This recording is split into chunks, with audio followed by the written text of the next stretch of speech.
بہن بھائیوں کے حقوق بھی ہم پر ہیں. اگر میرے والدین نہیں ہیں، میں بھائی ہوں، بڑا ہوں یا چھوٹا ہوں، لیکن جب میں بالغ عاقل ہوں تو میری بہنوں کی ذمہ داری میرے سر پر ہے. میں یہ نہیں کہہ سکتا یہ بہن مجھ سے بڑی ہے، یہ بہن مجھ سے چھوٹی ہے، میرے سر پر ہے. سر پر ہونے کا کیا معنی؟ ابا کی جتنی جائیداد ملی ہے اس کو میں کھا جاؤں؟ بھائی میں بیٹا ہوں، یہ بیٹیاں ہیں نا بابا، ان کے بھی حق ہیں، وہ بھی آپ کے اماں اور ابا کی اولاد ہے. لوگ حق کھا جاتے ہیں. میرے پاس ایسے ایسے فیملیاں فتوے کے لیے آتی ہیں کہ میں آپ کو واقعات سناؤں آپ دنگ رہ جاؤ. میرے پاس ایک مرتبہ ایک فیملی آئی ہے، تینوں بھائی ہیں، کہتے ہیں مفتی صاحب جلدی جلدی فتویٰ بنا دیں. میں بڑا حیران ہوں، جلدی فتویٰ پتہ نہیں کیوں بغانا ہے، کوئی کام خراب سی. میں کہ جی 10 مسئلہ، ابا جی فوت ہو گئے، ہم 3 بھائی وارث ہیں، فتویٰ بنا دیں. جج نے کہا کل مفتی کی فتوے اور مہر سے دکھاؤ گے تو پٹواری آپ کے نام پہ زمین کرے گا، ورنہ وہ معاملہ خراب ہے. تم اسے بس مہربانی کریں ہم پرچہ شریعت بنا دیں. میں نے کہا جی ٹھیک ہے، آپ کے باپ کے ورثاء کہتے ہیں ماشاء اللہ ہم تینوں ہیں. تینوں کہتے جی تینوں ہیں تینوں.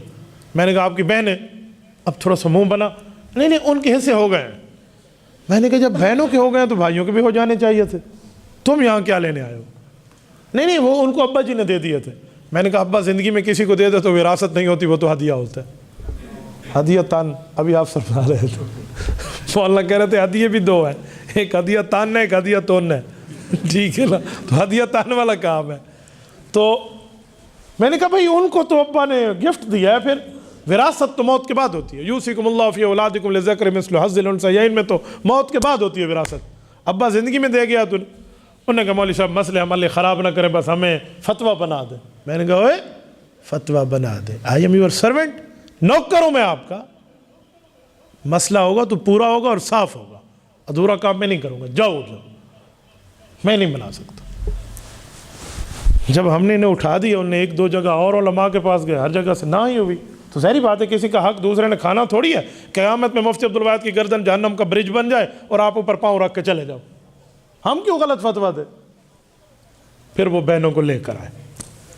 جب بہنیں آ گئی انہیں سمجھا لکھا پڑھا کے لائے تھے کہ مولوی دے کے نہ کر دینی ہے. ٹھیک ہے ایک بندہ حصہ نہیں لیتا تو مجھے کیا ضرورت پڑی ہے میں اسے حصہ دلاؤں، لیکن بات تو پوری ہو نا، کھلی کھلی ہو. اب بہنیں آ گئیں، جی آ گئیں اب بات کریں. ان میں ایک بہن ایسی تھی جو ان کے لکھانے پڑھانے پر نہیں مانی، جس سے مسئلہ کھلا.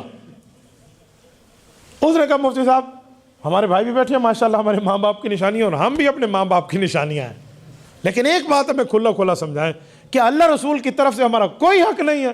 لو جی، اس بہن نے کہا، تو دونوں بہنیں ماشاءاللہ پردے میں بیٹھی تھی، عزت دار گھر کے لوگ ہیں. انہوں نے کہا جی اللہ رسول کی طرف سے کوئی حق ہے؟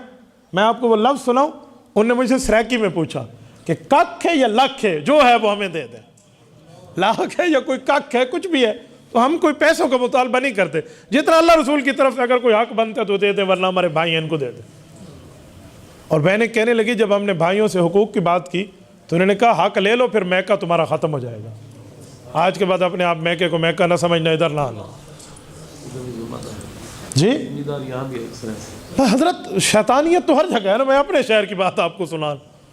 میں نے انہیں کہا کہ آپ بھائی ہو، تم نے مرنا نہیں ہے، خوف نہیں ہے تمہیں یار، تم مسلمان ہو یار، ایک ماں کے پیٹ سے نکلنے والی تم اولاد ہو. ابا اماں کی آنکھ کیا بند ہوئی، تم نے رشتے ہی ختم کر دیا، اوپرے بن گئے آپ. میں نے ان بھائیوں سے پوچھا کہ آپ کا حق آپ کو ابا نے دیا تھا؟ انہوں نے کہا ابا نے کوئی حق نہیں دیا، ہمیں جہیز دیا ہے. جہیز دینے کو حق دینا کہتے ہیں. اس بہن کو میں سلام کرتا ہوں. اس بڑی بہن نے جملہ کہا، اس نے کہا اگر ابا ہمیں جہیز دے، ہماری وراثت مل گئی ہمیں، تو ابا نے انہیں وریاں بھی دی تھی، ان کی بھی ابا نے شادیاں کرائی تھی، ابا نے ان کے ولیمے کیے تھے، تو ان کو بھی پھر ابا نے دے دیا. تو میں نے ان کے بھائی کو کہا یہ بات ٹھیک کر رہی ہے، ابا نے تمہیں بھی دے دی، ابا نے اسے بھی دے دی، اب زمین مدرسے میں جمع کرا دو، اب وراثت ختم ہے تمہارے مطابق. انہوں نے مولویوں نے دے دے نا. تو میرے دوستوں میری بات کا مطلب پھر میں نے انہیں سمجھایا، الحمدللہ وہ راضی ہوئے حقوق دینے پہ. ایک بھائی مجھے کہہ رہا تھا ہمارے جو بہنوئی ہیں نا انہوں نے انہیں غلط پٹی پڑھائی ہے. میں نے کہا اگر اس نے پڑھائی بھی ہے تو صحیح پڑھائی ہے، اس کو غلط پٹی کیوں کہتے ہیں؟ تو بھائی ہمیں حقوق دیکھنے چاہیے. آپ کو پتہ ہے کوئی آدمی فوت ہو جائے، سنو اس کی آنکھ بند ہوئی، اس کے بعد اس کی ہر چیز وراثت ہے، جو اس کی ملکیت میں ہے وہ سب وراثت ہے. حتیٰ کہ اس نے فریج میں سبزیاں خرید کے رکھی ہیں نا وہ بھی وراثت ہے. اس میں بھی حقوق جاری ہوں گے. اس کا خریدا ہوا دودھ جو اندر گرم ہو کر پڑا ہوا ہے وہ بھی وراثت ہے. اگر آپ چاہتے ہیں کہ اس کی وراثت محفوظ رہے تو محفوظ کر دیں, لیکن یہ سبزیاں اور دودھ وغیرہ تو خراب ہو جائیں گے, لہٰذا بہتر ہے کہ اس کو کوئی بندہ استعمال کر لے اور پیسے مشترکہ مال میں شامل کر لے. کہاں بیٹھے ہیں ہم حقوق کھانے پہ بیٹھے, اور دوسرے کی زمین کو یوں ہڑپ کریں گے جیسے ابا جی نے ہمیں خود, اماں جی نے میرے نام کی ہو. اللہ کے رسول نے فرمایا, صحیح حدیث ہے, صحیح بخاری میں, حضرت ابو ہریرہ رضی اللہ عنہ راوی ہیں, فرمایا من اخذ شبرا من الارض, کسی نے ایک بالشت زمین کی کسی کی ہتھیا لی, ہتھیا لی کا معنی بغیر حق کے کھا لی, نا حق. شبرا من الارض, شبر بالشت جسے ہم کہتے ہیں گٹھ, ایک گٹھ زمین کسی کی کھا لی. تو ایک گٹھ کتنے انچ ہے؟ آپ ذرا فٹ کے ساتھ دیکھیں نا, تو فٹ اس سے 3 انچ بڑا ہے, یہ 9 انچ بنتے ہیں. 3 اس کے, 3 اس کے اور 3 یہ درمیان میں, چھنگلی اور انگوٹھا اور 3 درمیان میں 9 انچ بنتے ہیں.